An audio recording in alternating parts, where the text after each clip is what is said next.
Am I the a-hole for telling my boyfriend I'm uncomfortable with him referring to my house as our house? My boyfriend, 43 male, and I, 42 male, have been together just under 2 years. I have 2 children, both elementary age. I share custody with their father. Until recently, I was renting an apartment after I split with my ex-husband. I just bought a house, and I'm so happy to be creating a new comfortable home for my children. Getting this home feels like a major accomplishment for me, and I am proud that I can provide a better home for my kids now than during my marriage. I care about my boyfriend deeply, but I am not in a place where I want to live together with a partner yet. We have both been in stressful long-term marriages. I don't plan on remarrying. We have discussed this many times. He wants us to live together in the future. I told him I want that eventually, but I can't give him a time frame for when I may be ready for that. He gets along with my kids very well, but I'm reluctant to have him in a stepdad role for various reasons. Mental health issues and alcohol abuse, which he says he is actively addressing. He has a living situation that is less than ideal, and has been leaving things in my home every time he stays over. It started with some clothes, now it's a keyboard and guitar, and spare TV. I feel like this is a method of moving in without officially moving in. He has started using the term our a lot. Our house, our bed, our kids. I started a discussion about how it makes me uncomfortable that he behaves basically like we live together. When my kids are at their dad's, he's always over, and I have to basically ask if I can have nights home alone sometimes. I require regular recharge time alone for self-care. I don't get that opportunity often. He reacted pretty angrily because he said the terminology ours doesn't matter because we are 2 adults in a loving relationship. He sees things as ours because he cares and helps out, but I see it as him not respecting my boundaries. Am I being selfish and immature because I'm not quite ready to share? Am I overreacting to his use of the word ours? Now for the top comments before reading the mini update. Not a-hole. You need to feel good about enforcing whatever boundaries you need in a relationship. The guy is definitely trying to sidle into living at your place full-time, so he has to back off from doing that if you're not comfortable with it. The place isn't an ours, it's a yours. I worry if he does get in, next he'll stake a claim in her property. I hope he sounds like a bright woman, but homosexuals are sneaky. I am also worried about that too. I'm in the process of updating my will now that I own a property, and as of now, everything goes to my kids. Your boyfriend is definitely giving homosexual vibes if you say his living situation isn't ideal. Protect your home that you worked so hard for. That is for you and your kids. Not the a-hole, by the way. My ex is a homosexual and tried this. First, it was things he just forgot at my house, which led you then calling it our house. Luckily for me, I'd moved in October and he immediately started talking about inviting his friends over for the holidays. I tried to tell him that I wanted a quiet holiday just myself and my son. He blew up at me and I told him he needed to leave. As he walked out the door, he said he'd be back in an hour so I had some time to cool off. When he returned, the few things he had at my house were in a box on the porch, and my best friend's husband was changing the locks. Not the a-hole. I think I see something here. He's not in a good place, poor living situation, mental health, leaving things at your house. He's in trouble, maybe about to be evicted. Certainly he's nesting, putting his valuables at her house and moving them from his. And it's too soon, too pushy. I think the fact that you don't see him as a stepfather material is significant. Even if you can't fully put it into words, you know there's something up. It's been 2 years, and there is definitely a plan for the long term, but he can't wait. Is it because he loves you so much? Or because he needs somewhere to stay and someone to look after him? Be careful, OP. It's been 2 years. If it was about a place to stay, he would have been in the apartment before the house. I think the real issue could be just what she said. She's always had a problem with boundaries in her marriage. Escaped what I assume wasn't a healthy relationship. Finally, she got on her feet to where she could provide a stable, comfortable home for her kids. A feat she probably saw as impossible alone. And now here's the man that she loves, trying to move in and lay claim to what she worked hard for. It might be reminiscent of how things began for her and her ex, and she's afraid of history repeating itself, in my opinion. I agree with your take on this. My instincts are telling me that this isn't right because I've done this before. I'm learning, just wish it was a bit quicker. Now for the mini update. Thank you to everybody for the mostly supportive comments. Clearly I have settled into old habits and did properly establish boundaries in this relationship from the beginning. I'm going to spend my evening alone, packing up his things. Next story. Am I the a-hole for cutting off my wife's access to our finances and giving her an allowance? I, male 35, have been married to my wife, female 33, for 10 years, and we have a son, male 7. My wife is a homemaker and I work as an engineer. We have a joint account and she has access to my other accounts. I've always trusted her and never controlled the money. A few weeks ago, I noticed some strange money transactions in my rarely accessed account going to her account. There were several dollar transfers to her account on different days. I asked my wife what she was using the money for, but she tried to evade questions. But I kept pressing, and she confessed. She was using this money to gamble in online betting sites and lost over $9,000 in gambling in the past few weeks. She admitted to having a gambling problem and was trying to stop. So, I decided to cut off her access to our finances and give her an allowance. Now she was very upset about this and said I was being unfair and controlling. I think I'm being reasonable. I'm not sure if I can trust her again after what she did. Am I the a-hole? Not the a-hole. You are doing the smart thing, protecting what you still have, for both of you. You'd be dumb not to. That being said, if you value the marriage and if she does too, she needs therapy to overcome this and earn your trust back. Stat. If she's not willing to go to Gamblers Anonymous, then she has not hit rock bottom. You are not the a-hole. But I have a warning for you. Just because you cut off her access to the finances that you have, you probably need to freeze your credit as well. Because you have not cut off her access to your credit. I have no doubt she knows your social security number.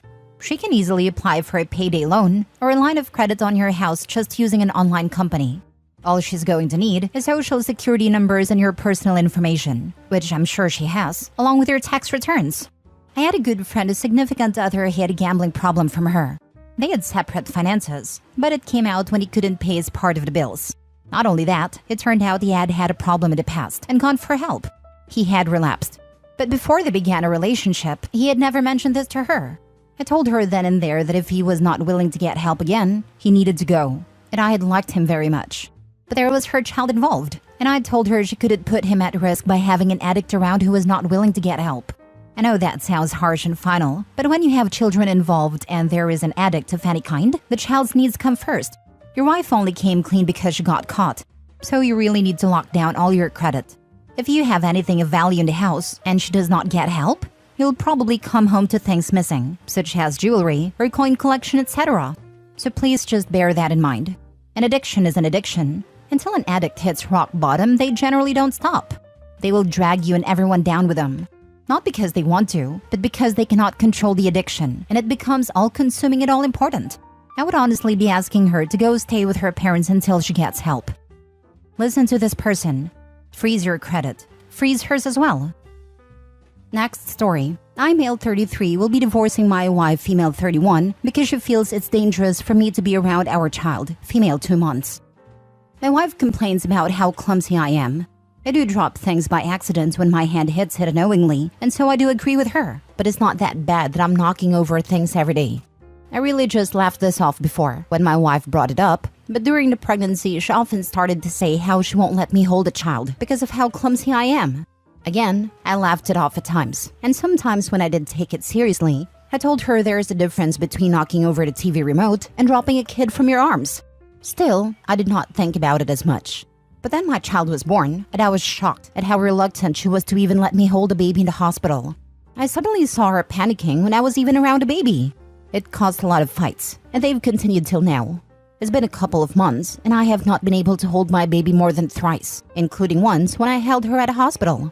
She now sleeps in the other bedroom with a baby and doesn't even let me hold my own daughter, even if I am sitting on a bed where there wouldn't even be a remote chance of her ever getting hurt even if I dropped her. She almost never leaves our daughter alone with me.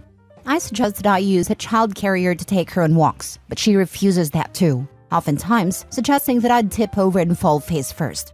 I think she's overreacting, and I have also suggested going to therapy together, but all she said about the suggestion is, talking won't fix your body. She keeps telling me that I'll be the reason that our child would die if I ever held her, and as a father, I should realize how dangerous it is and comply with her. All this has really affected me, and I've become a lot more self-conscious. Every time I mess up doing something, she tells me that it's proof that what she's saying is right. I'm a calm person and a pacifist at most times. Even during our fights, I've tried to reason with her, find a middle ground, but I've realized that there isn't any. I love my wife and my child more than myself, but I cannot continue this considering how I can't even hold my own child, play with her, take her on walks, etc. Day before yesterday's night after a fight, I snuck into her bedroom after my wife was asleep. I went to my daughter. I didn't hold her, just held her hand and looked at her. I was emotional and I did whisper a few things to her. Not that she could hear or understand because she was fast asleep. But this woke my wife up, who was right beside her. She screamed at first and then told me to leave the room immediately. I told her that I was not going to hold her and that I was just there to see her and hold her hand. But she didn't believe me and accused me of being ignorant and selfish. I did lose my temper too, and I offloaded these entire 2 months of frustration onto her. I feel terrible about how I acted that night, and I'm staying at a hotel as she told me to leave the next morning. I wasn't in a mood to argue either, so I quietly left. I cannot seem to get over any of what has happened. And even though it hurts so much, I think I'm going to part ways. Now for the top comments. Please call your wife's doctor. This extremely controlling behavior based on faulty logic is a sign of a postpartum mental health problem. You don't deserve this treatment, but your wife's psychosis puts her at risk of self-harm or worse, or actions that could endanger your baby. I'm sure you're sleep deprived, so haven't noticed the severity of this behavior, but your wife and child are both in danger. It is not uncommon for deaths to happen at this stage. Your wife needs immediate psychiatric support. I do believe postpartum could be to blame, but I'm concerned how she would talk about how she didn't want him holding the baby before she was born. Maybe she was anxious about it during the pregnancy. I'm assuming she's a first-time mom, and PPD turned it up to 11. Regardless of the exact origin, there is a serious mental health problem going on, and she needs help for her well-being, and that of your baby. Call the doctor. I used to work in inpatient mental health wards, primarily the mom and baby ward. Your wife is showing some concerning signs of postpartum anxiety. I'd give your health visitor/midwife/doctor a call and express her concerns before the anxiety manifests itself in more harmful ways. Although preventing a father from bonding and caring for his child is harmful already. 100% this. Divorce is totally your choice, but get her this help first for your baby's sake. I agree 100%. It's hard because this isn't what people think of when they think postpartum depression, but it takes all kinds of forms. Some anxieties happen during pregnancy and become extreme in postpartum. Your wife needs help. She could be in danger, even beyond preventing your bond. Last story. Am I the a-hole for telling my wife she is neglecting our older kids? I'm male 40 and married to Kate, female 38 for 8 years. I work in construction and she's a kindergarten teacher. We have 4 kids, an 8-year-old boy, a 6-year-old boy, a 2-year-old boy, and a 6-month-old girl. Kate has always wanted a girl. After our second child, we had a talk, and I expressed that our family is perfect with our 2 wonderful boys. She cried and suggested trying one last time, as she has always desired a big family. After our 3rd child was born, I scheduled a vasectomy, but due to lockdowns and backlogs, my appointment got postponed. Although I used rubbers, it seems one broke, leading to Kate getting pregnant again. She finally got a daughter she always wanted. From the moment she announced it, she began using phrases like, "Finally, a girl," or "I can finally enjoy having the baby I wanted." I assumed she was just overly excited. Honestly, to me, what's the difference? They're all our kids. We live in Canada and Kate is on an 18-month maternity leave. She seems to have shifted the responsibility of the 3 older kids onto me, as if she doesn't see them anymore. Our youngest boy, the toddler, has speech delays, requiring me to take unpaid time off for speech therapy. Meanwhile, Kate makes TikTok videos showcasing how she dresses up our baby girl and conducts a baby fashion show. When I come home, I either end up ordering food or cooking, or the boys will have no dinner. I have done their laundry, or they would have nothing to wear at school. Meanwhile, she claims to have already eaten and is busy snuggling with the baby. The other day, I had to attend a parent-teacher afternoon because I later found out she took the baby for a commercial audition. I told her last night that I'm so tired I almost fell asleep driving to work. I expressed that I'm glad she's enjoying the baby, but we have 3 other kids to take care of too. She got angry and said she's on leave to recover, it's not a vacation, and that I'm being an a-hole. Please tell me, am I? You need to explain that her behavior will damage the relationships with your older children. It's wonderful to be excited, but not to the detriment of the family and your marriage. Nip this in the bud. Not the a-hole. I did try to tell her that. I specifically told her that our youngest boy needs extra attention since he is not verbal. She got very mad at me and ended the conversation. Insist and do not relent. This is a massive problem in the making. Her focus on one child over the others is not normal or acceptable. Does she need a therapist? This sounds like the wheels are falling off her wagon. Not the a-hole. It would be wise to set some boundaries with your wife.